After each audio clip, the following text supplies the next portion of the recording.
are back. Welcome to Series 2 of the Tap and Go, where we have bigger and better aims for the series with new guests, new topics, and much, much more. Where better to start than with a 3-time Six Nations winner, winner of International Try of the Year, 2-time IRB World Player of the Year nominee, and Ireland legend, Jamie Heaslip. Jamie, thanks so much for joining us. How are you? I'm good, guys. I'm good. Thanks for having me on. It's always fun to reminisce about rugby in the past and talk about rugby very much in the here and the now. So great to be a part of it. Sure. So I guess with quarantine going on at the moment, or just finishing up, did you pick up any hobbies? Did I pick up any hobbies? Not really, no. I tend to work from home quite a bit anyway. So, you know, there's less preparation because I'm not preparing for games or talks or that sort of thing. But in terms of, you know, I do a lot of kind of performance coaching and career transition coaching and executive coaching. So all that stuff is done via Zoom as opposed to in person. So that was, you know, still have different clients on that front, but just not a whole lot of rugby really to be kind of studying up on. So a bit of time back on that, but plenty of things to read and all sorts of stuff like. So we're obviously moving more to focus on your career now as a player. So obviously you're at Leinster and you part of the squad that won back-to-back Heineken Cups in that second year. You won the Pro 12 as well. So what was it like being part of such a successful squad? It was amazing. Like I'm very, very lucky to be a part of a time in kind of, I suppose, Irish rugby / Leinster rugby, where, you know, we kind of created something that hadn't been there before. So if you like, even if I go back to the very start of my career, you know, all Leinster had really won is, I think they'd won a Celtic Cup, it was called, or something way back. And I remember, you know, we were sitting down in around 07, I think, time, 08 with Cheka, and kind of really trying to get a goal in our head, like almost like a dream goal, you know, because I mean, when I was young, the goal was I wanted to be like Simon Gagan and play for Ireland. And so that was a bit of a very ambitious, like at 8 years old, like I didn't know what I was going to become or do, you know what I mean? But as I kind of went through the different grades and things were happening for me, and, you know, different end goals and kind of performance and process kind of goals were getting ticked off, and I was kind of moving up that ladder. You started realizing, you know, those dream goals can actually become a bit feasible. And I suppose for Leinster, that's kind of what happened for us, where we kind of had this idea of, let's create a legacy, let's make people proud of the jersey. So what does that mean? We broke that back to an end goal of winning a Heineken Cup. And, you know, what does that mean? You got to get consistent with your results in the season. You got to win. Got to get out of your group in Europe. You got to get past the quarterfinal, semi-final. You know, you got to win it was called the Celtic League at the time. You know, capable of winning a league, and that was a great measure of consistent success, because at the time there was no knockout at the end. For a good few years, the Celtic League, it was just whoever had the most points come the end of the season. Which I actually think is quite interesting. But anyway, that's kind of, to be part of that journey and have that ambitious dream goal at the start, and then actually it's sort of, as you tick off these different things with Leinster, you know, 2006 we get to a semi-final, 2007 I don't think we actually do we get out of our group in 2007? I don't think we do, actually. In 08, 09 we win, you know. 2010 we get to a semi-final, 2011 we win, 2012 we win, 2013 we don't get out of our group, but we go on and win Challenge Cup, you know, and all these things became a bit of a very much reality and gave us a lot of confidence. And as a group, you know, to be part of that group through that transition and realization of a dream goal was, you know, very, very lucky to be part of that. What do you think made the squad so successful on the whole? There's a load of different things. We had, you know, we had talent in terms of the individuals and the collective, player wise. coach, management, backroom staff wise, facility wise, and then mindset and culture. You know, in terms of what could happen, what did happen, how we shaped that, how we all bought into it, the different challenges. No, because you have a group of, like, player wise, you know, you have 50 or 60 players. If you include the academy, you have 50 or 60 players that you somehow are able to get them to agree on a shared kind of value set and culture and behaviors, that eventually manifests itself obviously in success on the pitch, but a lot of stuff that goes on behind the scenes around that, and be able to do that consistently, as well as everything else feeding into it. You know, the academy system, which I was the first crop basically to come through, that academy system as it is now. We're very lucky to have a crop that my kind of peer group that came through. You know, Johnny and Rob Carney would be part of that crop, and obviously you see, like, it just produces this unbelievable production line of players who just keep coming through, who feed into it, as well as having dotted with experience from abroad. So you get different perspectives on things, and you get collaboration. You know, it's a very, very powerful combination. So it's very hard to say it's any one thing, but you can definitely break it down into its different silos and work on each one. Mm-hmm. It's quite interesting because we had Joe to mine last week, and he spoke about the academy system at Leinster and sort of the pathway at Leinster was really what made it so special. Yeah. But I guess previously you just mentioned Czech, and I guess you've had great coaches like himself and Joe Schmidt and so on. Can you just talk quickly about sort of like the influence that these coaches had on you as a player at Leinster? Yeah, I mean, I've been really lucky, particularly in just, if we look at it just from a Leinster perspective, in terms of the caliber of coaches that I've been lucky to be under and work with. I mean, you had, firstly, the first person ever actually gave me my contract was Declan Kidney, but by the time I was started, so he gave me my contract in, like, I think I signed it in February, March, April time, and started in June. And he was gone already. He had gone to Munster by that stage. But then Cheika came in, and I was very lucky with him because he was the back row. He was young, ambitious, coming from a very different mindset of if you're good enough, you're old enough, and very forward thinking in terms of how he wanted to play the game. And then separate to that, under his kind of his coaching staff, I was lucky to have Mick Brewer, who was an All Black in the back row as well, and David Knox, who was he just saw at the time rugby from a very different perspective. He was a backs coach, but very much wanted back row playing with backs. So I was very lucky to kind of get that sweet spot. And then following on from that, you know, I was very lucky to have you know, Joe, who came in very ambitious, and he had John O'Gibbs as well, who was a forwards coach, but he was a back row, you know, and Joe, who had his particular type of style, which a lot of us thrived under. And then at the very end of it, to have people like Stuart Lancaster come in, who in my opinion is you know, him and Joe are like, I'll say they're the two best coaches I've ever worked with. And I think Michael Cheika is probably, you know, he's up there in the top 5 for me as well. When I look at all the different international coaches I worked with, all very quite different. Joe and Stuart are very similar in how they do it, but very different in their philosophy, from what I saw. But just very lucky to be at them, because, like, Joe Cheika, for his era and timing, was the ideas that he brought were quite new, definitely to Northern Hemisphere rugby, if not Southern Hemisphere rugby. So that got us to the competitive edge. And then Joe brought in, kind of built on that layer and foundation that Cheika had, and brought almost like an innovative way of playing as well, which gave us an edge. And then Stuart has brought another evolution of that.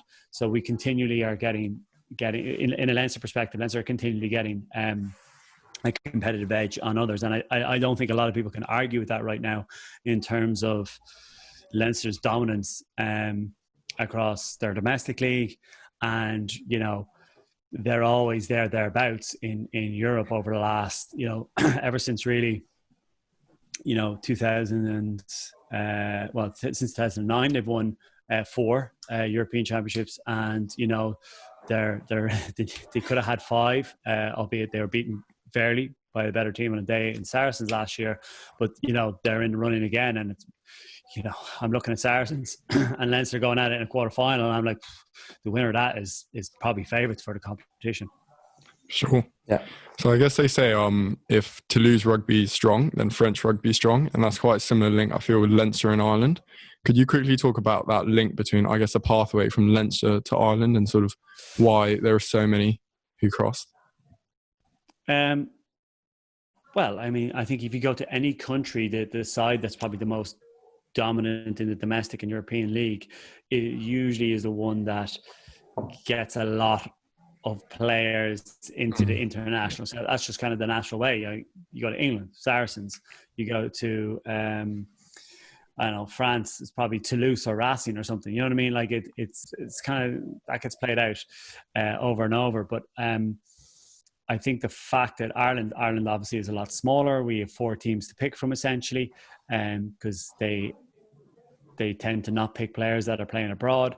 But we, Leinster have been the dominant side, and they produce. We're very, very lucky because of the team is based in the capital of the country. The majority of I think nearly 25% of the population are 20-25% are in the county of Dublin as such.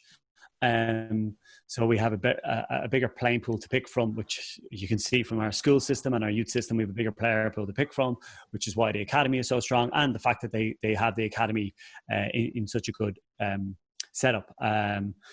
But you can never rest in your laurels, and you kind of evolve. And I think that's why they've kind of stayed dominant. But players are moving around more and more because there's obviously natural bottlenecks, and players are realizing that, and they're moving to other provinces and clubs. Joey Carby, for example, down in Munster is just one that jumps off the top of my head. But that's probably why they have had a knock-on effect. But it hasn't all necessarily been true in terms of if the Irish clubs are doing well, the international side is doing well. I mean, for a long time, that actually wasn't the case at all. Leinster had a dominant phase there. We won in 09, 11, 12 and 14. Wasn't it? No, sorry, 13, just 11 and 12. Sorry, but we hadn't had any real success since 09 with an international in an international capacity. And when Joe came in, obviously he took a lot of Leinster players because that's what he knew. But he had to be quite conscious at the same time in terms of not isolating others in the group. And he was very good at getting everyone, that philosophy that he had, because Leinster guys would have known it, but getting everyone else on that same philosophy. And a lot of collaboration and stuff went on behind the scenes of players talking to each other to get everyone on the same page in his philosophy, the way he wanted to play and what the expectations were. And that really kicked us on and brought us to another level. I mean, it brought them all the way to number 1 in the world. And they were up there for favourites coming into the World Cup. But I mean, I think they obviously peaked a little bit too early and didn't actually evolve their game a whole lot. When they got to the top, that's why the All Blacks have been so dominant for so long. They get to the top, evolve the game. England, South Africa, you could like England 2 years out, 18 months, 2 years out, change their squad to essentially and change the way they were playing to a certain degree. South Africa did the exact same thing. And I remember that November series, I think it was November series 17. And, you could see glimpses of, particularly with South Africa, you're like, oh, whoa, these guys are sending a warning sign right now. And you got to change your game if you don't. The proof was in the pudding come World Cup last year. Great. So moving more onto your international career now. So obviously, I think you're the 1,000th player to win an Irish cap. We're wondering whether there have been some stories read about initiations for a player on their debut or after making their first cap, and if you had a story about yours. Oh, well, I mean, was there any real traditions? Yeah, the main tradition, to be honest, was, and I'm pretty sure it's still probably in force, is, well, obviously there's a song. You got to sing your song, top of the bus, and actually that's probably the scariest one, because they are brutal in terms of liking the song or not.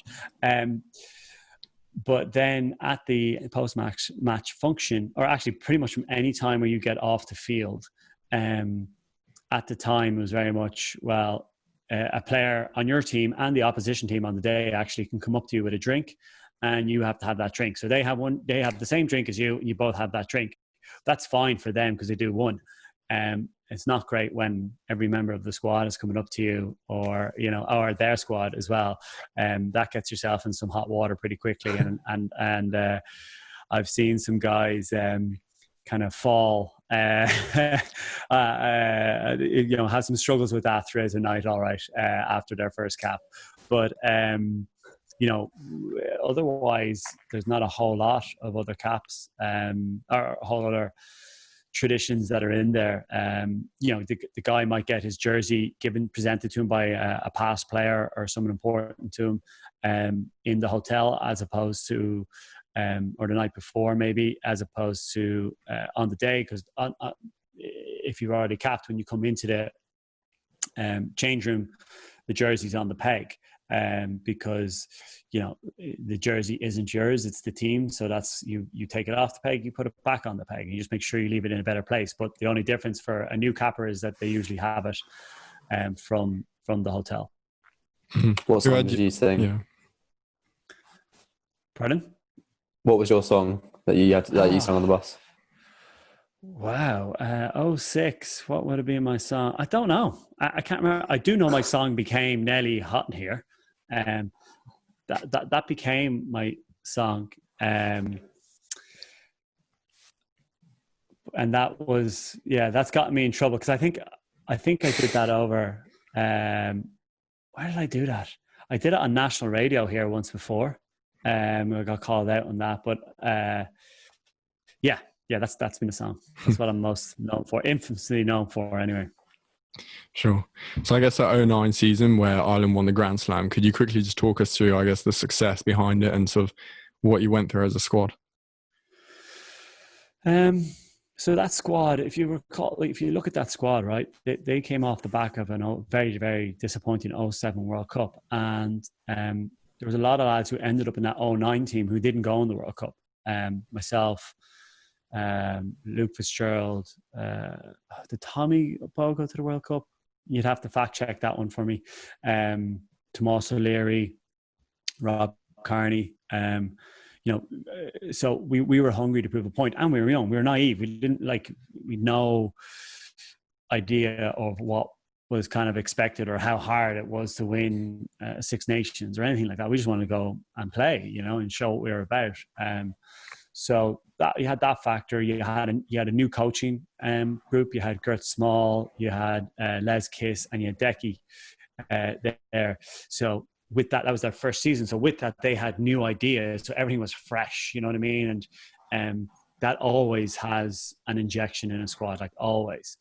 So you got that bump, as well as a new kind of, you had a real good blend of basically kind of young guys coming through and an old cohort of players who had been through the ringer, who had tasted a little bit of success, but not enough. If anything, they were under pressure. They're being, I think, if I recall at the time, they're being called the golden generation, that weren't really going to win anything. At that time, all they'd really won was like Triple Crowns and stuff. And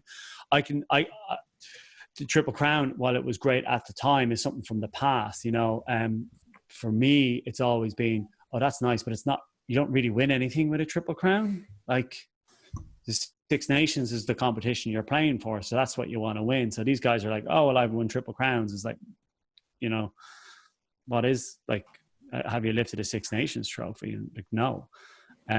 So you had a blend of guys. That's what I mean. You had a blend of these guys who had tasted that, knew how bloody hard it was to try and win a Six Nations, and only had a couple of Triple Crowns. Then you had a group of lads who just wanted to play and hadn't done anything. Myself, Tommy, and Tomas, for example, had been to a final of the U21s World Cup. So we were like, yeah, we're as good as anyone. We want to just play. So between that and the coaching staff and the freshness, the newness, and the fact that you know, that you need a bit of luck as well in Six Nations. The way the games landed, we had France and England at home, and in Croke Park as well, which meant you had 80-odd thousand screaming mad Irish people,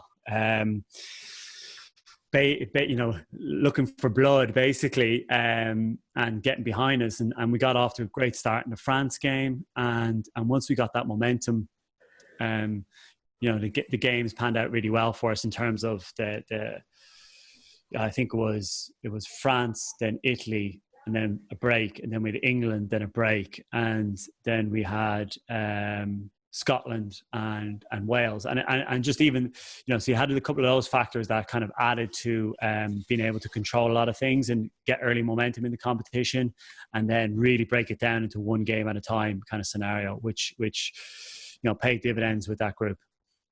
Obviously, at the end of 2009, you're then nominated for IRB Player of the Year. Was this expected from your counterparts? Obviously, you probably knew you'd been playing well, but definitely not from me. And then to be like in the company of Drico, who I was and still am adamant that like he was a shoo-in that year. No offense to Richie McCaw who got it. I just think Drico was a shoo-in for that year. Between that and the lines and just everything, you know what I mean? The previous November series, all that stuff. Anyway, it's just been their company. I was like, Jesus, that's a bit mad, isn't it? But it was, look, it was very humbling. It was a great rocket booster for wanting to get hungrier and wanting to kick on and try and stay at that level or get better, so you could add more value to the jersey.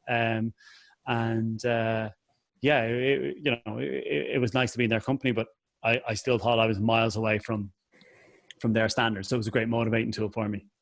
Yeah. And you also, I guess, had the highest honour of an international player of captaining your country.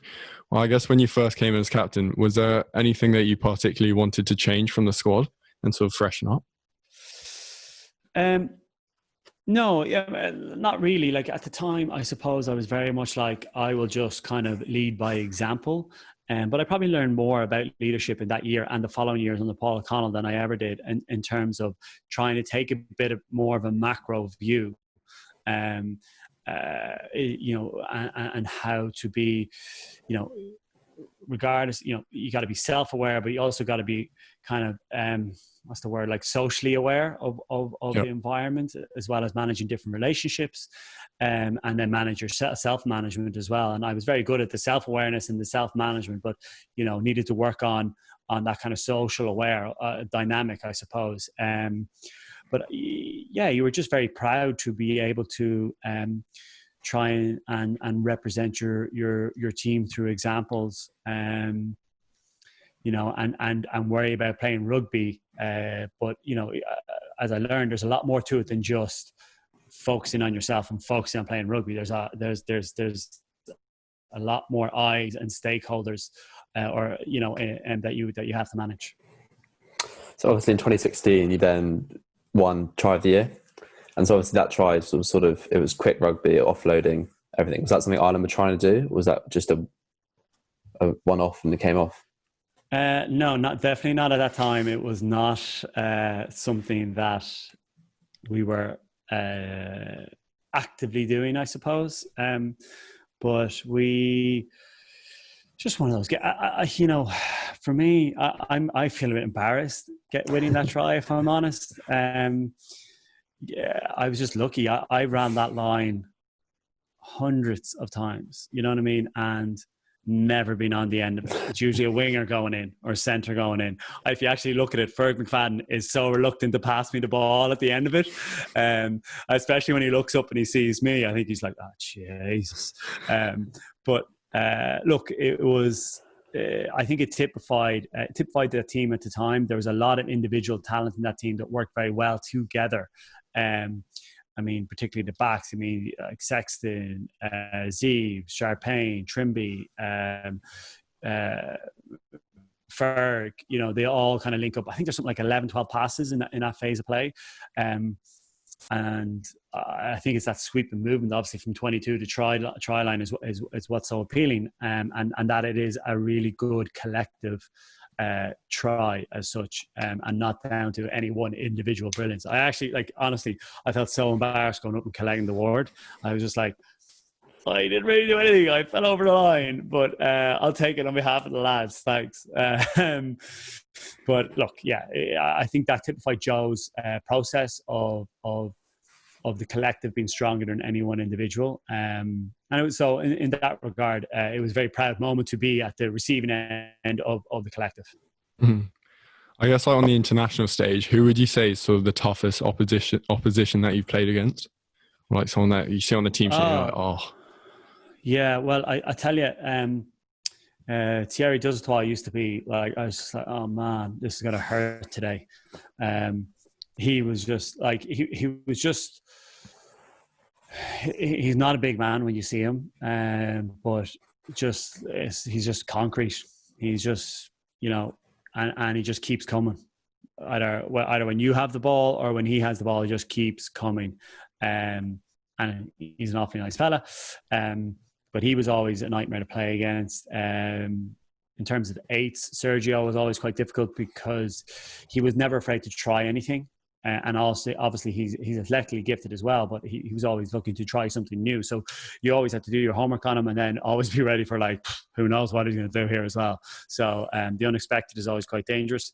And then when I look around at other players, you know, I think Manu Tuolangi was always probably one of the most difficult, and in a really weird way, I somewhat underestimated him until I actually played with him in 2013 on the lines. Like, you just thought he was an absolute, you know, beast of a man, like just a huge human who had pace, you know what I mean?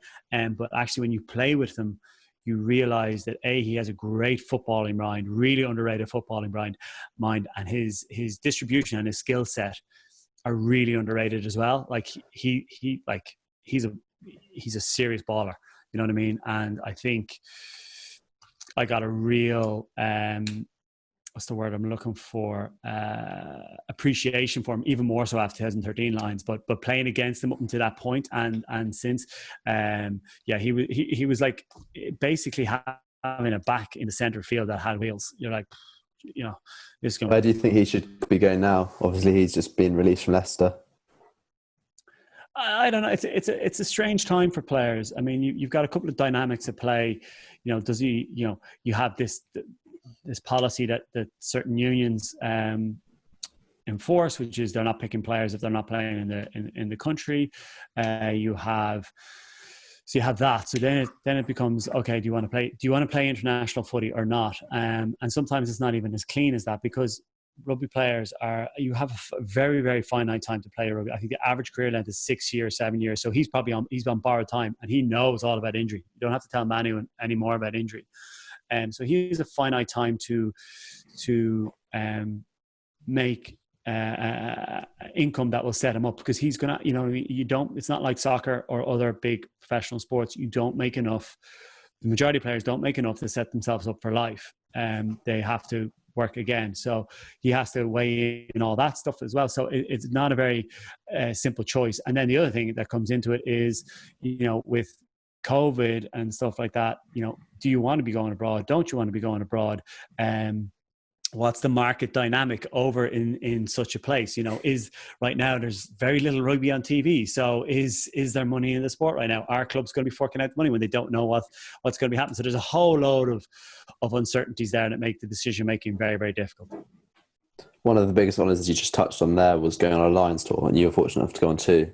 Just focusing more on Australia in 2013, we're wondering, so the first two games were really close. I think it was 2 points in it in both. Yeah. And then the third test was suddenly a 25-point difference. Obviously, you didn't play in it, but as a squad or as being a spectator, what really changed between almost the two different types of games? I think in both games, not that the scoreline flattered Australia, but like we had let them into the game at certain points, and we'd made mistakes that we got punished for.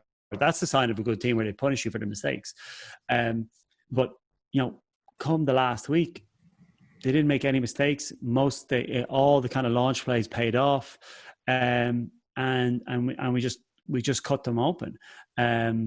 So I think that's what the difference was. It's that kind of simple when you look back, and in a really weird way. Like it's when I look back, I'm going, what actually was the tougher series? Was it the South African one or the Australia one? And the South African one was,